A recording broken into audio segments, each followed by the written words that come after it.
Oh, and she had the goods on me, too. She knew all my little peccadillos. People call these things imperfections, but they're not. Oh, that's the good stuff. You're not perfect, sport. And let me save you the suspense. This girl you met, she isn't perfect either. But the question is whether or not you're perfect for each other. That's the whole deal.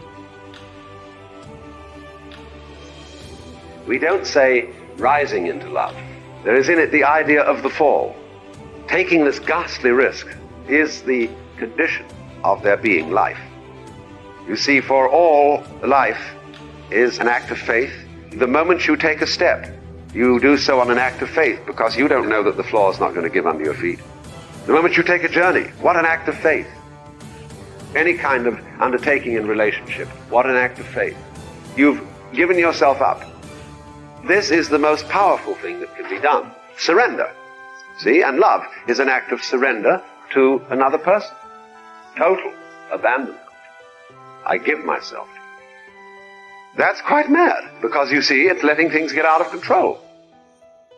If I worked on the light, it would take care of the rest. You bring the light in, and that takes away the darkness. And that's love. Love is ultimately light. When you feel love, you feel light. There's a lightness inside. It's a fundamental truth. Love is the strongest force ever. And so I will greet this day with love in my heart. I will greet this day with love in my heart, and I will overcome evil. Self-love is the cure to self-hate. I don't love me until you tell me that you love me. I don't like me until you tell me that you like me. Most of the people out here are running around empty. They have no sense of self, no sense of self-love. When I say self-love, it has nothing to do with celebrity, money, materialistic things, and all of the things that your negative mind could probably go to. I love me independent of you loving me.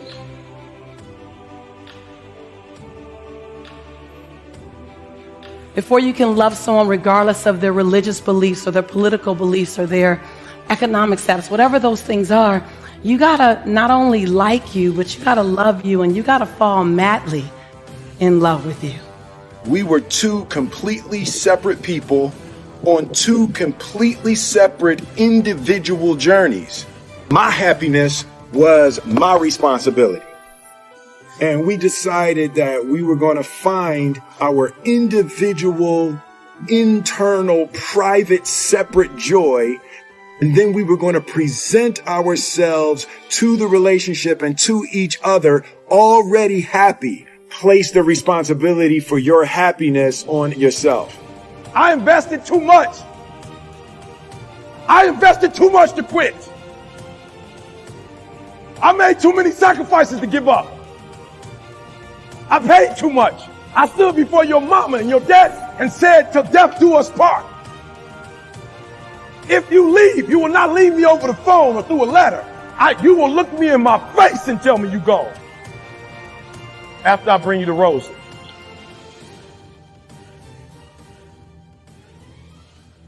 That if you want a thing bad enough to go out and fight for it, to work day and night for it, to give up your time, your peace, and your sleep for it, if all that you dream and scheme is about it, and life seems useless and worthless without it, and if you gladly sweat for it and fret for it and plan for it, and lose all your terror of the opposition for it, and if you simply go after that thing that you want with all of your capacity, strength and sagacity, faith, hope, and confidence, and stern pertinacity, if neither cold poverty, famish, or gall, sickness, or pain, or body and brain can keep you away from the thing that you want, if dogged and grim, you besiege and beset it, with the help of God you'll get it.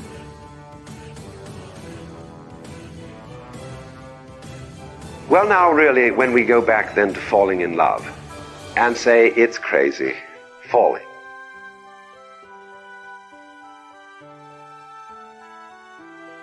We don't say rising into love. There is in it the idea of the fall.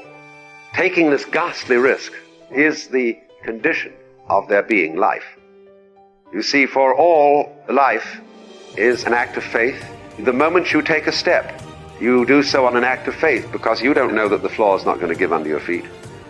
The moment you take a journey, what an act of faith. Any kind of undertaking in relationship, what an act of faith. You've given yourself up. This is the most powerful thing that can be done. Surrender. See, and love is an act of surrender to another person. Total abandonment. I give myself to you. That's quite mad, because you see, it's letting things get out of control. All sensible people keep things in control. Watch it, watch it, watch it. Police, security, vigilance, watch it. Guards, watch it. Who's going to watch the guards? Actually, what is really sensible is to let go, is to commit oneself, to give oneself up, and that's quite mad. So we come to the strange conclusion that in madness lies sanity. When you fall in love with somebody else and you trust them, they may, as a matter of fact, not fulfill your expectations. There will be disappointments and failures and disasters as a result of taking these risks. It's a gamble. But that risk has to be taken. The alternative to taking that risk is much worse than trusting and being deceived.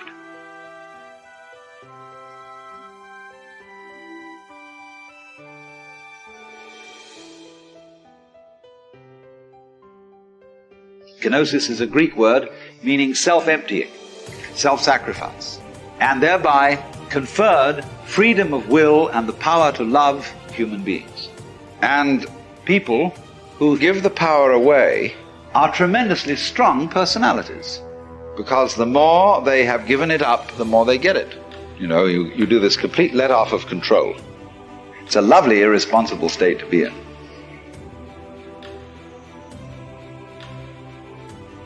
What I am involves what you are. If I am I because you are you, and you are you because I am I, then I am not I and you are not you. In other words, we are not separate. You know, you can't, for example, have two sticks. You lean two sticks against each other and they stand up because they support each other. Take one away and the other falls. And so in exactly that way, we and our environment, and all of us and each other, are interdependent systems. We know who we are in terms of other people. We all lock together. And therefore, that what you call the external world is as much you as your own body.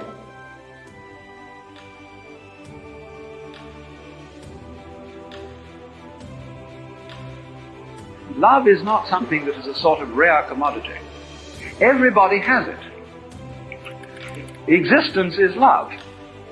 Because you see, in tying up love in knots and becoming incapable of it, you can't destroy this energy.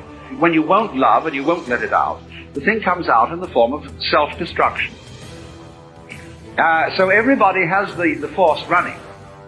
The thing is, first of all, to get it moving. To follow whatever kind of love you have in the first place.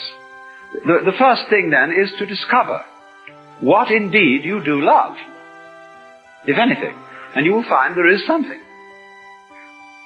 And then go into the nature of that.